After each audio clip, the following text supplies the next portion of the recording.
Woohoo, am I excited because Suicide Squad killed the Justice League. Its early access has gone live. If you are one of these smart, intelligent people who are willing to give Rocksteady, Warner Brothers over $100 of your dollars, you too could have been playing Suicide Squad as of about 12 hours ago. At least that was the plan. However, unfortunately, you couldn't even script this. We knew the game was going to be a dumpster fire. It had everything going wrong for it.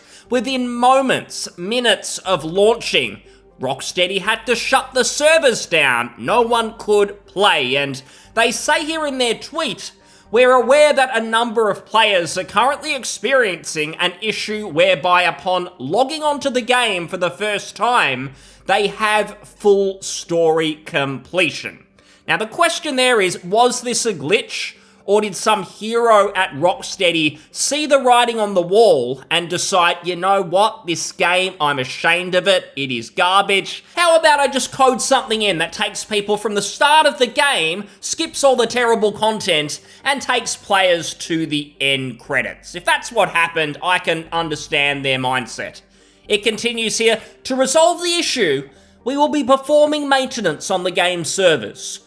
During this time, the game will be unavailable. We expect this to take several hours and we'll update you when you know more. Now, since then, I believe the game has gone live again, but a live service game having service issues, is this by itself a big deal? Not really. We've had MMORPGs, World of Warcraft for years. There's been server problems. It goes down sometimes. It has to get fixed. But keep in mind that we are in the age now of early access, where what they do, these companies, it's happened before with Starfield, Hogwarts Legacy, plenty of these live service games more so as well, where you've got to pay extra to supposedly get access early, which really means that you're getting it late, because if they're willing to release the game to everyone, say, on January 28th, if you give them some money, but then for everyone else, they've got to wait until the 1st of February or something. If that's going on, the people who are playing it in February, they're getting it late. There's no one getting it early because they're happy to release the game. If early access didn't release, the official release would have been on the 28th of January. They're not just going to hold it off. Oh no, we can't release this. We'll delay getting our money a few extra days. Absolutely not. So this is a trend that's gone on recently. I've got mixed feelings, if I'm being honest. I'll mention my thoughts on early access a bit later. But this kind of feels like a scam.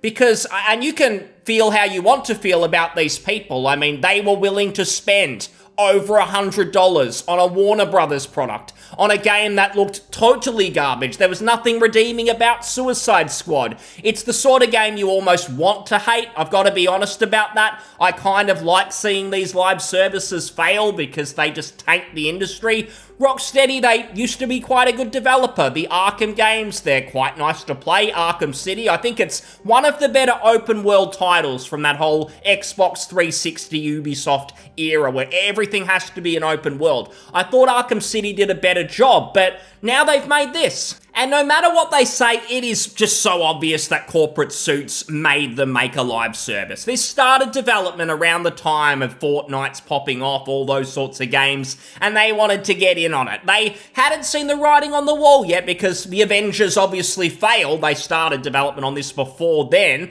but they were just trying to get on the gravy train. They wanted a piece of the pie. It's too late now. There's been way too many titles like this, the anthems of the world that have totally flopped, and they've been forced to release it. So seeing this fail, it's kind of music to my ears to hear about, because it just means that we'll hopefully get better games after this debacle, that studios will be able to just make a decent product. We kind of saw that with EA. It was live service this, live service that, but we were able to get, say, the Jedi Survivor, Jedi Fallen Order games from Respawn Entertainment. I don't think that would have happened if all their live service games had been huge hits. So I like to see it. It's not really out of a place of total hatred. It's funny to laugh at all of this, but for me, it's really about just wanting to see good games succeed. And when the live services fall off, it's a great thing because the executives, they just really want us to be hooked on these types of games where you're really only playing because you're addicted to the gameplay loop, to the loot boxes, the nonsense they they put in there, you're not really playing it for enjoyment of the content. At least that's the case most of the time. It's why these executives, they try and claim that, oh, gamers don't want single-player titles, they want this. Absolutely not. You're saying that you want to put everyone in a little box because it's convenient for your bottom line. No one wants this. It's why, in Warner Brothers' case, Hogwarts Legacy was a great financial success. This very likely isn't going to be the case. And I found it funny because I saw people, when the servers went down, they were absolutely coping, Suicide Squad fanboys, who were saying, oh, the servers went down. It must be because the game is so popular. Everyone's trying to log on. The servers got shut down. It makes perfect sense. No, it was a glitch, as they say themselves. And that wasn't the only group of fanboys, because if we go on the Suicide Squad subreddit, someone posts this: back to Maintenance Road, at least I got to play for about 2 minutes, sharing a screenshot of when the servers went down for them. And you must be thinking, geez, these guys must be pissed. They've paid hundreds of dollars to get access to the game early. Are they annoyed?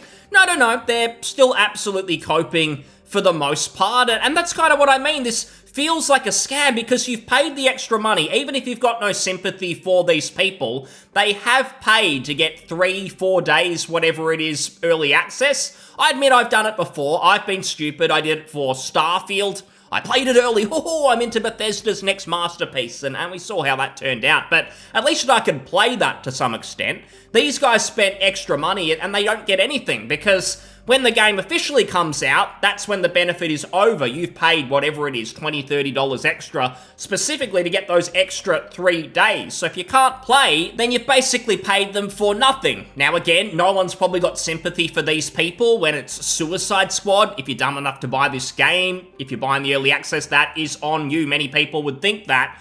But still, I think just the practice of it, you'd wish something could be done, that you could hold the developers, or at least the publisher, Warner Brothers, accountable. You just know it's never going to be the case. Let's be real, because the way they do it, I'm sure there's something in the fine print which says, it's coming out early, it's not the release date, there might be issues, and you take that risk when you take on early access. There's also the fact that they put in skins, other benefits into the deluxe edition package that includes the early access. So they'll probably say, no, that's the main benefit. You get these skins. That's what you're really paying for. So I wouldn't expect anything to come from this, not just for Suicide Squad, but any future issues with early access releases. Again, it's happened before with the World of Warcrafts and things like that, and nothing ever really comes for it. So if you've spent money on this and you can't play, I think it was down here in Australia in our sort of prime time after work for playing games. Anyone here who bought it basically got ripped off. That was before, but they'll be feeling like they get ripped off once they get back into the game and they see the state of it. But again, you've got these copers. And here we've got an interesting exchange. We've got a couple of regular people. They haven't quite lost it yet. They say, I'm at a loss that people decided to pay $100 for this. After everything that was shown, this is why offline mode is so important, and that's true. You know this game is going to fail in 6 months, maybe a year. It'll go the way of the Avengers, where they shut down the servers and everything kind of stops. At least if it had offline mode, people could still play through the content that they paid for, but there'll be a day where that won't be the case. You'll be locked out of the game, most likely.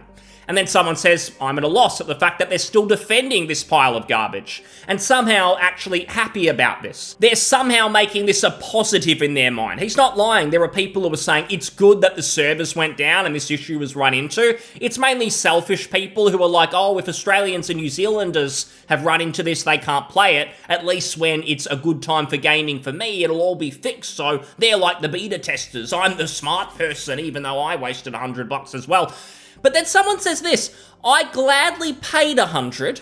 It's not much money, and the skins are fine. They will get it worked out. Kids act like they've never played on patch day. LOL, World of Warcraft. Full faith in the devs. I mean, yes. I've got absolute all the faith in the world that these geniuses will pull off this game. They couldn't even show it in a way suggesting it would be fun. You look at the game, all the red flags are evident. I can't think of a game that less people are excited for. You get plenty of games where there's people on either side. They hate it. Some people really, really love it.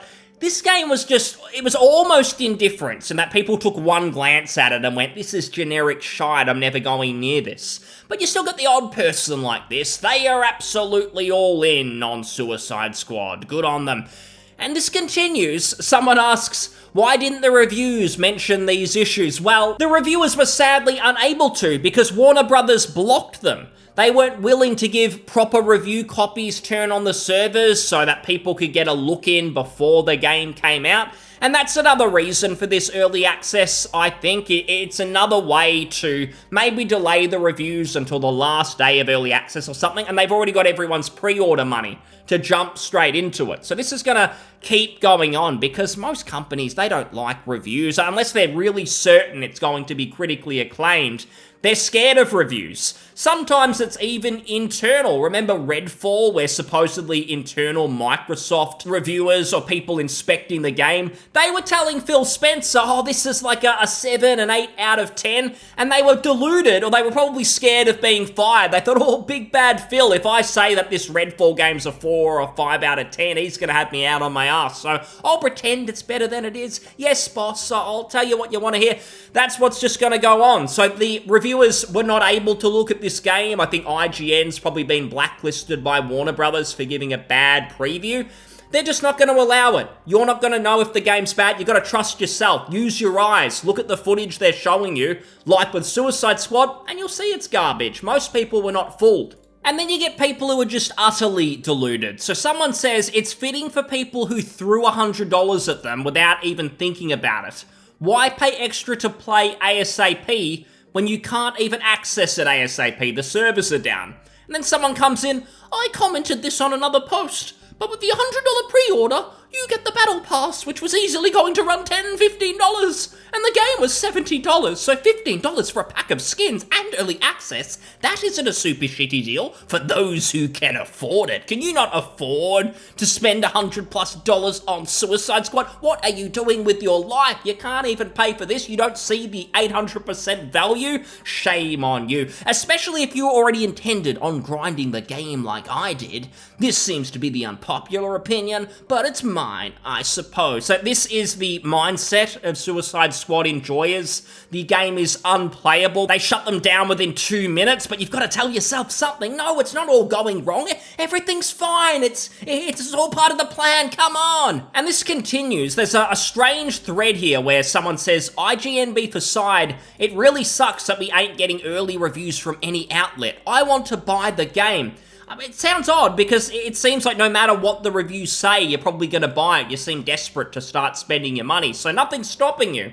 You can do it. It seems like you want to be kind of smart, but you're just not all in on that. But of course, someone's not happy to hear that they're waiting for the reviews, and they say, they've got the pride flag there, of course, this will be review bombed. If you're waiting for reviews from legacy review sites, you're going to be dissatisfied. I'm just a name on the internet, but the game is a ton of fun. Ignore the noise and do what makes you happy. Now, I don't know what he means by dissatisfied. So if the reviews are 4s, 5s out of 10, that's dissatisfying. I'm spending the money. I expect that you give this game a good review, regardless of how it really is. This isn't fair. And this goes on. Someone says review bombing isn't something that happens from actual review outlets. It's something that customers do to massively negatively review it. Now, I don't agree with that either. I think if you're leaving a review, I don't care what's going on. That review, if it's coming from a paying customer, it's absolutely valid. If plenty of people are doing it, I don't care if you say, oh, they're following the hype month, they've spent money on the game, they're disappointed for whatever reason. I don't care if it's the game itself or if the company is shady. It's people getting the message out there. If you're worried that it's going to affect your game negatively, it probably says something about you and your game. I don't think I've ever seen a genuinely good game that deserves to sell get review bombed and it be a really bad thing. Usually there is a genuine reason for it, whatever you say. But the same nitwit from just above says, I'd argue the water cooler hive mind creates review bomb situations often. But if that term is confusing, feel free to replace it with unfairly negative reviews. It sounds like they're trying to say that if people are talking negatively about the game and then the critics, the professional critics, give it bad reviews, that is part of the review bomb process. That's what it sort of seems like. It just seems to be the same old situation where no matter what happens, it's not the game's fault and it's gamers' fault for whatever reason. The game's done nothing wrong. Everyone else is a fool. If the professional critics give it a bad score, then, oh, it's because they're trying to please the haters online. Don't listen to the reviews. They're wrong. If the players say it's bad, oh, it's just a hive mind. It's the water cooler hive mind of these gamers. They're racist. They're whatever they are. They're giving it a bad review because they can't think for themselves. That's all it is. Suicide Squad is perfect.